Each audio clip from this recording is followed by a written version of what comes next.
अजितदादांचा विमान अपघातात मृत्यू झाला, पण हा अपघात घडण्यामागे कोणाचा हात होता? अखेर आरोपीला अटक करण्यात आली. एक असा व्यक्ती ज्याला ताब्यात घेऊन जवळपास 6 तास त्याची कसून चौकशी झाली आणि त्या चौकशीमधून या अपघाताविषयी अतिशय धक्कादायक माहिती समोर आली. बुधवारी 28 तारखेला सकाळी 8:45 बारामतीमध्ये विमानाचे लँडिंग होत असताना हा भीषण अपघात घडला. सुरुवातीला सांगितले गेले की धुक्यामुळे रनवे दिसत नव्हता आणि वैमानिकाच्या चुकीमुळे हे सर्व झाले असावे. पण त्यानंतर जेव्हा DGCAने ब्लॅक बॉक्स ताब्यात घेतला तेव्हा जी प्राथमिक माहिती समोर आली त्यातून 5 महत्त्वाच्या गोष्टी उघड झाल्या. या गोष्टी इतक्या गोंधळात टाकणाऱ्या होत्या की तांत्रिक बाबींना मोठे महत्त्व दिले गेले. सगळ्या महाराष्ट्राला शंका होती की या प्रकरणाचा सूत्रधार नक्की कोण आहे. अखेर एका संशयास्पद व्यक्तीला आता अटक करण्यात आली असून त्याची कसून चौकशी झालेली आहे. या चौकशीत अपघात की घातपात याविषयी अशी काही माहिती समोर आली आहे ज्याने संपूर्ण महाराष्ट्र हादरला आहे. घटनेला 72 तास उलटून गेले आहेत, पण या 72 तासांत तपासाची चक्रे इतक्या वेगाने फिरली की प्रत्येक व्यक्तीचा इतिहास तपासला गेला. कालपर्यंत टीव्हीवर जे दाखवले जात होते त्या बातम्या आता खोट्या ठरल्या आहेत. वैमानिकाची माहिती समोर आल्यावर हा अपघात नसून वेगळेच काहीतरी आहे असा संशय बळावला आहे. कोण होता तो व्यक्ती? त्याने काय कबुली दिली? वैमानिकाचा इतिहास काय सांगतो आणि ते 5 पुरावे कोणते? चला जाणून घेऊया या घटनेचा संपूर्ण सविस्तर रिपोर्ट. अजितदादांचा अपघात होता की दुसरेच काहीतरी होते यावर संपूर्ण महाराष्ट्रामध्ये प्रचंड चर्चा सुरू आहे. जवळपास 72 तासांहून अधिक काळ याला उलटून गेला होता. दादांचे अंत्यसंस्कार 29ला झाले. त्यानंतर त्यांची रक्षा विसर्जनही शोकाकुल परिस्थितीमध्ये त्यांच्या कुटुंबियांनी केली. इकडे राजकारणामध्ये प्रचंड हालचाली सुरू झाल्या होत्या. कोण राष्ट्रवादीचा नवीन अध्यक्ष होणार यावरूनही चर्चा सुरू झाल्या होत्या. तर काही ठिकाणी सुनेत्रा पवार ह्या आता राज्याच्या पहिल्या महिला उपमुख्यमंत्री होतील अशीही चर्चा सुरू झाली होती. पण इकडे तपास यंत्रणा अतिशय वेगाने काम करत होती. तपास यंत्रणेने जवळपास 5 असे पुरावे शोधले की जे अतिशय या प्रकरणाची सगळी खरी बाजू समोर आणणारे होते. 5 पुरावे आणि 1 आरोपी. आरोपीची कसून चौकशी झाली. आरोपी फुटला आणि आरोपीने सगळं सांगितलं की प्रकरण आता साधे राहिले नाहीये. 72 तासांमध्ये या प्रकरणात आता बऱ्याच गोष्टी समोर आलेल्या आहेत. आता मग सगळ्यात आधी आपण कोणते ते 5 वेगळे पुरावे समोर आले ते सगळ्यात आधी आपण पाहतोय. कारण की पहिला पुरावा हा अतिशय वेगळा. याचा CCTV व्हिडिओ असून दुसरा पुरावा स्वतः अजितदादांचे जे ड्रायव्हर आहेत, जे 26 वर्षांपासून दादांबरोबर काम करतात, त्यांनी एक गोष्ट सांगितली. ते म्हणाले दादा वाचले असते जर त्यांनी हे केले असते तर. दादा का वाचले असते? त्यांची त्या ड्रायव्हरने एक गोष्ट सांगितली, हा महत्त्वाचा पुरावा होता. तर 5 नंबरचा पुरावा म्हणजेच त्या आरोपीला अटक करण्यात आली तो आरोपी. आता जवळपास त्याला अटक केल्यानंतर त्याची चौकशी झाली आणि त्या चौकशीमध्ये सगळंच उघड झालेले आहे. मग आपण सर्वात आधी त्या पुराव्यांवर नजर टाकतोय की त्या पुराव्यांनी काय सिद्ध होतंय आणि नेमकं अपघात आहे की घातपात आहे हे सगळं आपण या पुराव्यांमधून जाणून घेतोय. पण सगळ्यात महत्त्वाची गोष्ट पुरावे, नंतर 5वा पुरावा आहे तो व्यक्ती. त्याच व्यक्तीने हे सगळं षडयंत्र केलं की काय अशी शंका पोलिसांना आली, CIDला आली, तपास यंत्रणेला आली आणि त्यांनी त्याला ताब्यात घेतलं आणि त्याची भयानक चौकशी सुरू झाली. 6 तास चौकशीमध्ये त्याने काय सांगितलं हाच महत्त्वाचा पुरावा आता सगळ्यात महत्त्वाचा समोर आलाय. आता सगळ्यात महत्त्वाची गोष्ट याच्यामध्ये जी आहे म्हणजे तपास यंत्रणेला सुरुवातीला समजलं होतं की या अपघाताचं कारण तांत्रिक किंवा मानवी चूक यापैकी काहीतरी असू शकते. तपास यंत्रणांनी अतिशय वेगाने तपास सुरू केला कारण की प्रश्न होता महाराष्ट्रातल्या सगळ्यात लोकप्रिय आणि जुन्या नेत्याच्या दुर्दैवी प्रसंगाचा. मग त्यामुळे त्यांनी तपासाला प्रचंड वेग दिला आणि त्याच वेगामध्ये पहिला पुरावा सापडला ते होते एक CCTV फुटेज. खरं तर या CCTV फुटेजमधूनच संशय बळावला होता आणि त्यामधूनच अटक सत्र सुरू करण्याची तयारी झाली होती. हे फुटेज अशा कोणातून आहे की जे आत्तापर्यंत कोणासमोर आले नव्हते. यात दिसतंय की विमान हवेत उडत असताना अचानक एका बाजूला पलटी झाले. हे काही युद्ध विमान नव्हते जे हवेत कसरती करेल. मग या विमानाने अशी बॅरल रोल पलटी का घेतली हा प्रश्न आता तपास यंत्रणेला पडला होता. मग आता जर हवेतच या विमानाने जर बॅरल रोल म्हणजे पलटी घेतली असेल तर मग ती पलटी का घेतली? म्हणजे याचाच अर्थ त्या इंजिनमध्ये काही बिघाड होता का असा प्रश्न निर्माण झाला.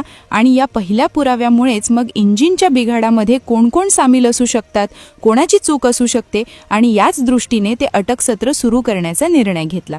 मग त्या व्यक्तीला अटक केली आणि चौकशी झाली. पण इकडे दुसरा पुरावा जो सापडला तो थेट ब्लॅक बॉक्समधून आला होता. हा पुरावा ब्लॅक बॉक्समधून आल्यामुळे आणखीनच वातावरण यामध्ये खूपच भयानक झाले होते. शेवटच्या क्षणाला काय वाक्य त्याच्यात वापरले गेले होते ते समोर आले आणि त्याने या आरोपीच्या अटकेची प्रक्रिया अतिशय वेगाने सुरू झाली. विमानाचा ब्लॅक बॉक्स सापडल्यानंतर एक भयानक माहिती समोर आली. सकाळी 8:40 वैमानिकाचा कंट्रोल रूमशी संपर्क होता. नियमानुसार संकटकाळी मे डे असा सिग्नल दिला जातो, पण या विमानातून तसा कोणताही सिग्नल आला नाही. वैमानिकाचे शेवटचे शब्द होते, ओ शिट. याचा अर्थ अचानक काहीतरी असे घडले ज्याची कल्पना वैमानिकालाही नव्हती. हा दुसरा पुरावा सांगतो की हा तांत्रिक बिघाड नव्हता, तर काहीतरी आकस्मिक घडलेली घटना होती. आता हा दुसरा पुरावा होता. आता मेडे कॉल का दिला नाही? पायलट बसलेले होते. ते पायलट, त्यांना या सगळ्या गोष्टी माहिती असतात. त्यांनी मेडे कॉल का दिला नाही? का त्यांनी दिलेला मेडे कॉल तिथपर्यंत पोहोचला नाही?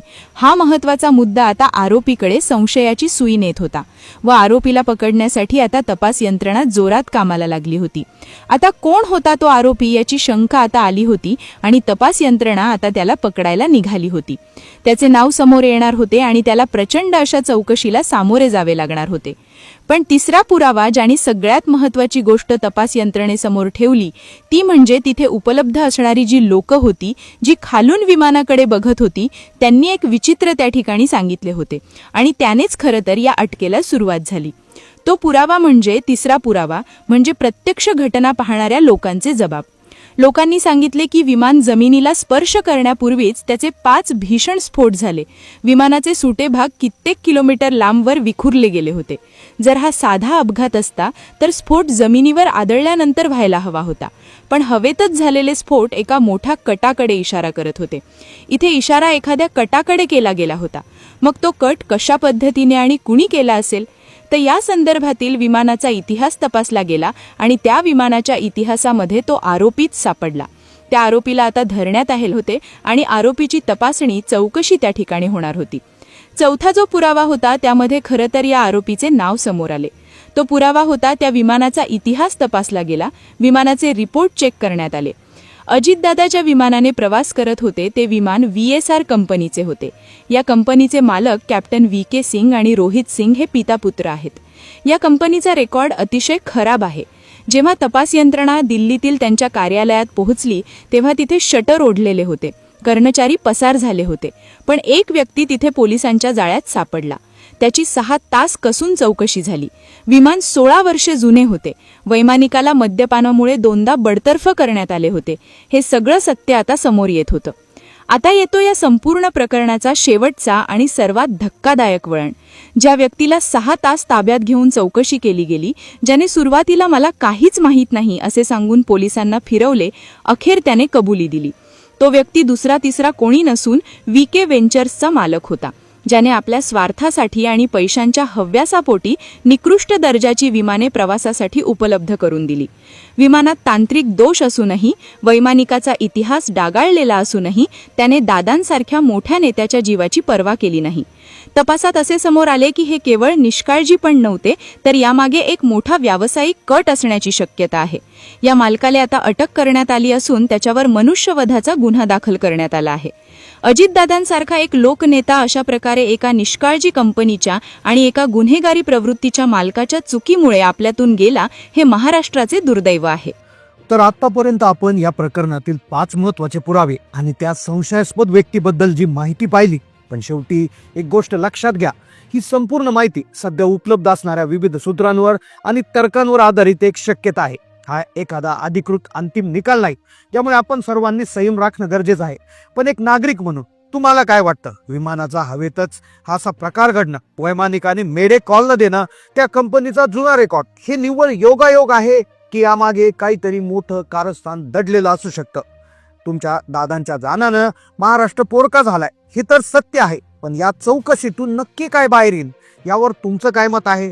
तुम्हाला हा घातपात वाटतो की तांत्रिक निष्काळजीपणा वाटतो की एखादा घडलेला अपघात वाटतो? तुमची प्रतिक्रिया नक्की कमेंटमध्ये कळवा. आणि राष्ट्रवादीचे नवीन कुठला चेहरा तुम्हाला आवडणार आहे? तुमच्या मते राष्ट्रवादीची धुरा आता कोणाच्या हातात जायला पाहिजे हे देखील कमेंटमध्ये नक्की कळवा, कारण की तुमच्या प्रत्येक कमेंटमुळे या विषयावरची चर्चा जिवंत राहील. व्हिडिओ आवडला असेल तर लाईक करा आणि अशा सविस्तर अपडेटसाठी चॅनलला सबस्क्राईब करायला विसरू नका. धन्यवाद.